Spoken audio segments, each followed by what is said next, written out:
What's up, my wizards? It's Dev from the place with the decks. We got one here, black-white control, something that I've been talking about for a while, and so has everyone in the comments. A lot of people stoked on this, think it's a good deck, and so do I. I've been playing with it for a little while now, and I've got something interesting going on with it. Let's check it out. What's the really good thing we've got going on with it? Well, this deck does not play any creatures at all. The only control deck in the format right now that plays absolutely zero creatures no matter what. You know, even the blue-white control deck that plays no creatures. We'll still play Halimar Tidecaller. We don't play any of that. We don't play a mess. So what are we going to do instead? Well, instead we're going to play 29 spells and 5 planeswalkers, which are still spells. 29 other spells, mostly removal, some disruption. The disruption comes in the form of 3 copies of Duress. Let's go ahead and kick it off here. We need Duress because, ironically, we're bad against control. Like, against control decks that pack counterspells, we are in trouble, you know. We try to remove their, win condition. They're going to counter it. Many things that they do that we don't want them to do, we have answers for, Once things get on the board, we have plenty of answers. Whether or not they let us do those things is another story. Long story short, we need Duress to get those counterspells out of their freaking hands. The one thing we really don't want to deal with is permission spells. We don't want to do it, so get them out of their hand. Here's some removal for the early game. 2 copies of Reeve's Soul and 1 copy of Ultimate Price. Reeve's Soul has really come into its own here in this format. It's getting, a little relevance, it sees some play in Standard, and I can see why. I mean, I've liked this card for a while now, especially, playing it in Sealed and Draft and stuff. It's a powerhouse, We're, in this deck, we're really not doing much else with our second turn anyway, so there's no reason not to destroy, their 1-drop or their 2-drop if we're on the draw, Most of the time we want to destroy their 2 or 3-drop with this, Works all the way until the 3rd, sometimes even 4th turn against some of the things in the format. There's plenty of important things that we can kill with this, including like all the planeswalkers that people are playing that flip into planeswalkers from creatures, obviously Jace, Nissa. Some people play Liliana still, So this gets rid of all of them and a host of other creatures in aggro, Tarka Red and all those decks, green-white megamorphs, So yeah, Reeve's Soul is actually like really good, especially considering we don't have any 2-drops, This is our 2-drop. And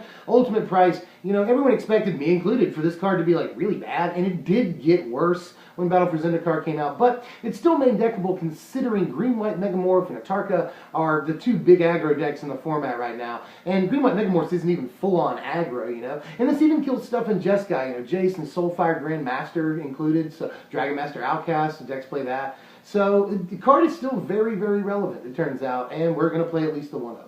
I'm just going to go down the curve here. 2 copies of Mastery of the Unseen, one of our win conditions in the deck. Yeah, it actually works a lot better than you might think. This comes down a little bit later in the game, depending on what we're playing against. We might want to play it early game against control. This is very good in the control matchup, Again, it sucks to have our spells countered, but they can't counter Manifest, and we can play this under the radar, hopefully under Clash of Wills on turn 2. Works out well against a surprising amount of decks. Pretty versatile. Here's some 3-mana removal. 4 copies of Stasis Snare and 4 copies of Ruinous Path over here. Ruinous Path, obviously, one of the best cards in the format. I mean, it's weird, because everyone was like, this is terrible compared to Hero's Downfall. It is. It's pretty bad. But we need it for an express purpose in this deck. Not just because it's amazing creature removal, but we are, in some cases, counting on the Awaken there. We have plenty of ways to win, but Awaken Lands is one of those ways, and we've got more than just this card that makes Awaken Lands. And obviously Stasis Snare. It's good to have an instant speed, flash option against all the creatures in the entire format, pretty much, except for, Ojutai. But when he swings in, we,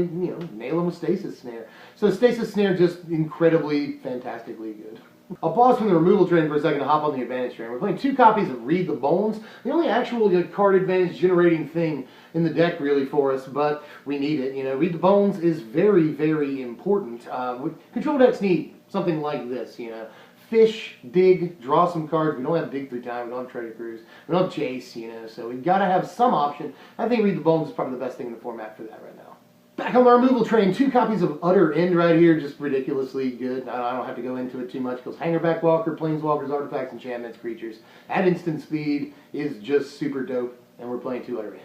mass removal, 2 copies of Languish, and 2 copies of Planar Outburst. Mostly a removal-based deck if you haven't guessed yet. Languish we need against, you know, obviously super heavy aggro decks in the format, and is just good. Right? I don't have to explain this too much. But then the Awaken cost is pretty interesting. Over here on Planar Outburst, we need that in the super duper late game, and it does win games for you. You know, Awaken is just one of the ways to win the game, but between Ruinous Path and this, there are plenty of ways in the deck to Awaken lands. So yes, to all of it. 1 copy of Murderous Cut. I'm pretty sure we're done with... No, we've got 1 more removal card, actually. 1 copy of Murderous Cut, and I could actually see more. I mean, we've just got a ton of instants and sorceries and stuff like that in the deck that hit our graveyard once we play them. So Murderous Cut is fantastic, and you always have the delve for it. I've never had a problem getting the delve for it. And especially in the mid to late-ish game, you know. Pretty easy to just play this for 1 or 2. I get to talk about not removal. 1 copy of Dark Petition in the deck, you know. Obviously, it's a control deck. You see a lot of 1s and 2s in the deck, you know. That's because control decks like to have removal options, or really options, period, over a spread of mana cost, you know. So instead of a bunch of consistent 4-ofs in a control deck, you'll usually see, you know, these are the things that remove things in the 2 slot, the 3 slot, the 4 slot, you know, and so you'll have less of them overall. Now, this deck is no different, and Dark Petition helps you go get whatever you need at the time, sort of making this toolboxy, but I don't think we need more copies of this. And I considered playing Sidisi, but she, like, always exploits herself if she's not exploiting a token from a Planeswalker, which does happen. But Sidisi, I liked, but not enough, you know. I think I'd rather play Dark Petition to help us play the spell that we just tutored for. Here's something else. 2 copies of Secure the Waste, which I would say is not removal, but it plays as removal some of the time, you know. You'll swing in, you'll do a huge Secure the Waste, and just block, block, block, you know. Have a couple of guys left over some of the time, so. Especially late game, Secure the Waste is really, really good, you know. You can use this as a win condition. This is instant speed, that's freaking nuts. So, this is the best version of this kind of card that there could possibly be. And I'm not really sure why more people don't play it in some things, you know. It's becoming a thing in some blue-white control decks. I've seen it in a couple of Esper control decks, so maybe it's just good in this format and it wasn't as good in the last format. In this format we still have things like Virulent Plague, Boiling Earth, and blah blah blah. I could go on about this, but I really like Secure the Wastes, and it's a fine win condition, and it's a fine surprise I can block removal spell too. To leave a couple of guys over is nice as well. More removal. 1 copy of Quarantine Field to round out the spells here. Quarantine Field is just awesome. You know, it can hit any permanent. That's always desirable. We have a lot of things in here that can hit a lot of different kinds of permanents. You know what I mean? We've got, obviously, Ruinous Path can hit 2 different kinds. Utter End can hit anything. This can hit anything. So we're surprisingly versatile against a lot of the decks in the format. The problem is that we have to let things hit the board first. And so, like, you know, the battlefield effects take place, you know, and that can sometimes be a headache.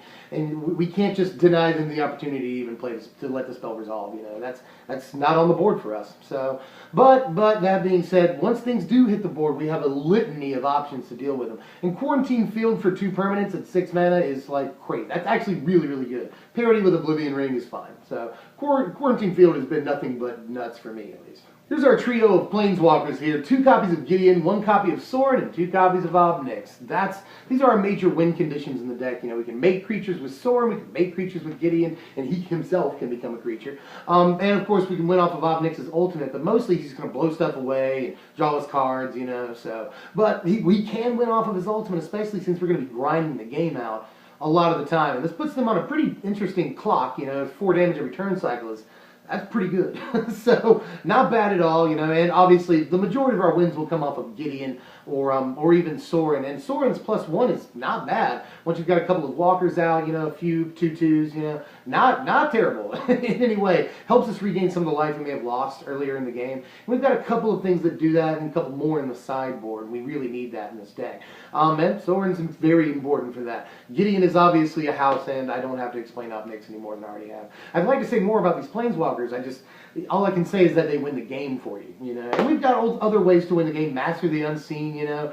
Person lands are playing Shambling Vent, and obviously we've got Awaken lands. So there's other ways to win, but 90% of your wins are going to come from these dudes. 26 lands in the deck. We make plenty of both black and white. I think it's something like 19 black and 18 white that we make, you know. That's really good.